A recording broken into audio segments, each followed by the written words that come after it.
കല്യാണത്തിന് ശേഷം അമേരിക്കയിലായിരുന്നു ഞങ്ങൾ. ഇച്ചായൻ്റെ ഒരു ഫ്രണ്ട് വഴി പരിചയപ്പെട്ട ചിലരുമായി എന്തോ ബിസിനസ് ഡീലിന് വേണ്ടി ഇച്ചായൻ്റെ കൂടെ ഞാനും പോയി ഉറുഗ്വയിലേക്ക്.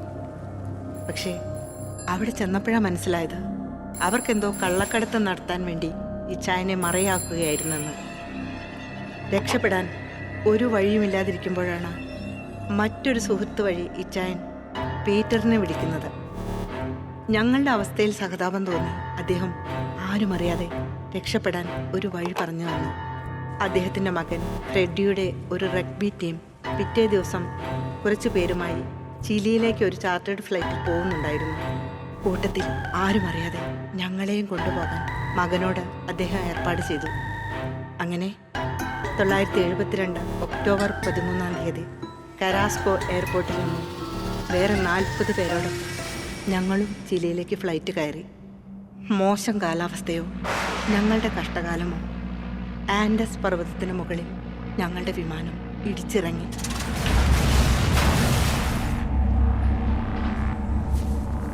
വീഴ്ചയിൽ പരിക്കുകളോടെയോ അല്ലാതെയോ ഞങ്ങൾ 36 പേർ രക്ഷപ്പെട്ടു.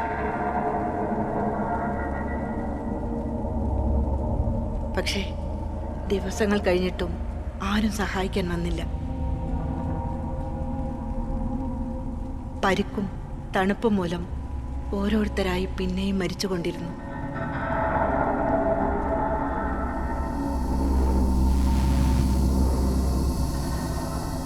അവസാനം ഞങ്ങൾ 18 പേർ ബാക്കിയായി. ഭക്ഷണം കിട്ടാതെ എല്ലാവരും മരിക്കുമെന്ന് ഉറപ്പായപ്പോൾ ഞങ്ങളൊരു തീരുമാനത്തിലെത്തി. മരിച്ചുപോയ കൂടെയുള്ളവരുടെ ശരീരം ഭക്ഷണമാക്കാൻ തീരുമാനിച്ചു.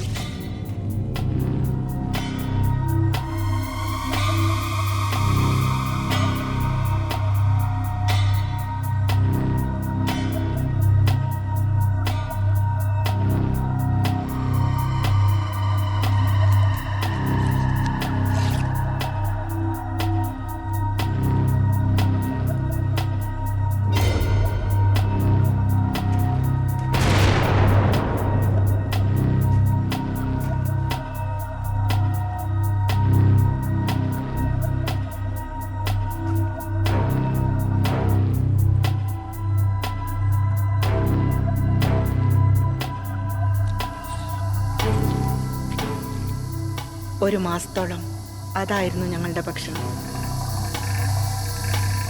പിന്നെ ഞങ്ങൾ 4 പേർ രക്ഷപ്പെടാൻ രണ്ടും കൽപ്പിച്ചിറങ്ങി. കുറേ കഷ്ടപ്പെട്ടെങ്കിലും അവസാനം ഞങ്ങൾ ചിലി അതിർത്തിയിലെത്തി. ഞങ്ങൾ കൂടെയുണ്ടായിരുന്ന വിവരം ആരോടും പറയില്ലെന്ന് അവർ വാക്ക് തന്നു. അങ്ങനെ ഞങ്ങൾ ചിലി വഴി രക്ഷപ്പെട്ടു. എല്ലാം അവസാനിപ്പിച്ച് ഞങ്ങൾ ഇന്ത്യയിലേക്ക് മടങ്ങി.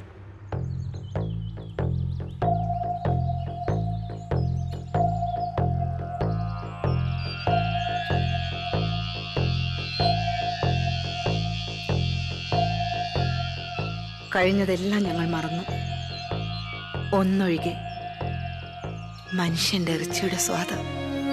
അത് മാത്രം മറക്കാൻ പറ്റാതായപ്പോൾ ഇച്ചായൻ ഇടയ്ക്കൊക്കെ അനാഥരായ ആരെങ്കിലും കൂട്ടിക്കൊണ്ടുവരും.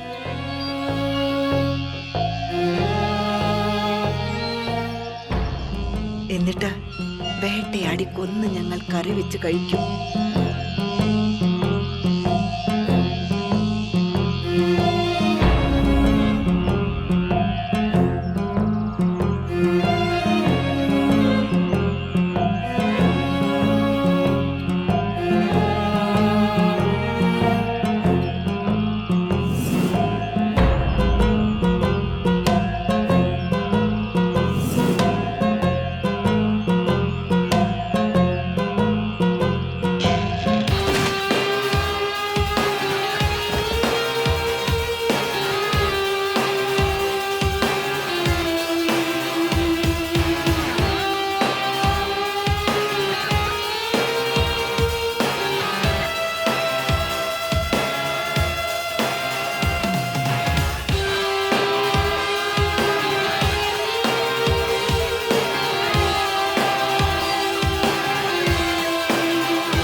അല്ലേ, ഇതൊന്ന് കഴിച്ചേ. ഇതൊന്ന് കഴിച്ചേ. ഞാനാ റോസിക്കും ആ രുചി പറഞ്ഞു കൊടുത്തത്. അവൾക്ക് മനുഷ്യന്റെ ഇറച്ചി കൂട്ടി കൊടുത്തത്.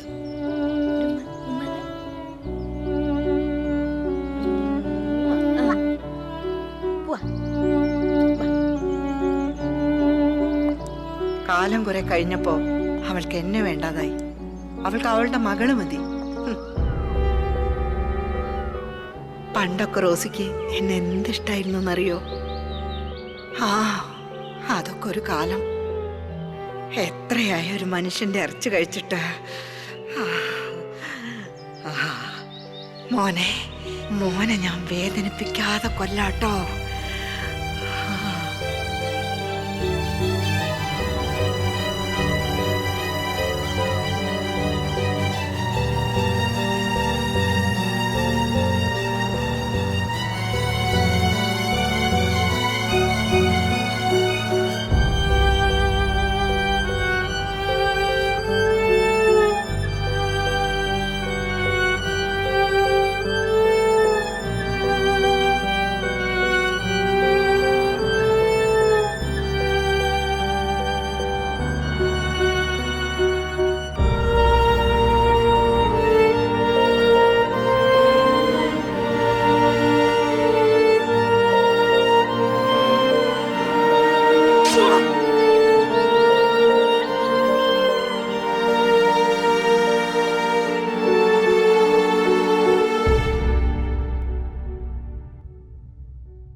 അടിപൊളി. പെട്രോളും തീർന്നു. എന്തൊരു കഷ്ടം നോക്കണേ മനുഷ്യന്റെ ഒരു അവസ്ഥകള്. പണ്ടാരടങ്ങാനായിട്ട് ഞാൻ ആ ബാബേട്ടനോട് കാല് പിടിച്ച് പറഞ്ഞതാ ഒന്ന് കൂടെ വരാൻ. ഇതിപ്പോ പെട്രോളും തീർന്നു, വഴി തെറ്റി. ഏതോ കാട്ടില് ഒരു മനുഷ്യനുമില്ല, മൊബൈലാണ് റേഞ്ചും ഇല്ല.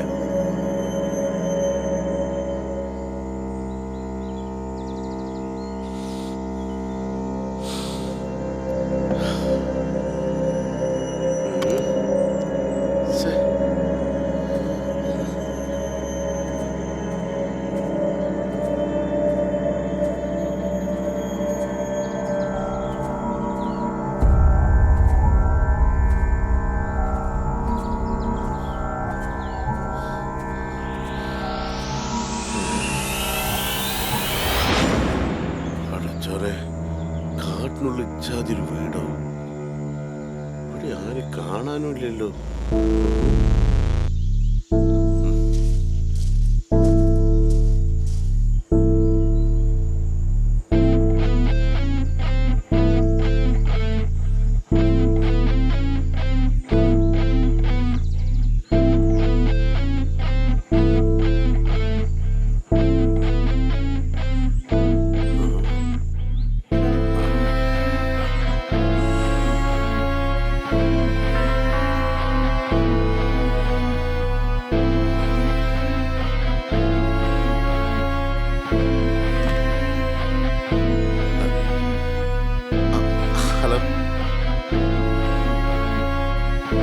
ഞാനേ ഇവിടെ ഒരു സ്ഥലം വാങ്ങാൻ വേണ്ടി വന്നിരുന്നേ. അപ്പോൾ നിങ്ങളവിടെ താഴത്ത് കാറിൻ്റെ അവിടുത്തെ വണ്ടിയൊക്കെ പോയി. ഇവിടെ മൊബൈലിലാണെങ്കിൽ റേഞ്ചും ഇല്ല, ആകെ പെട്ടുപോയി. നിങ്ങളെ ഫോണ് തരുമോ? കൊണ്ടുപോയി വേണ്ടിയിട്ടാ. ബുദ്ധിമുട്ടാകുമോ? ഇല്ലല്ലോ അല്ലേ? വയറ് കുറച്ച് കൂടുതൽ.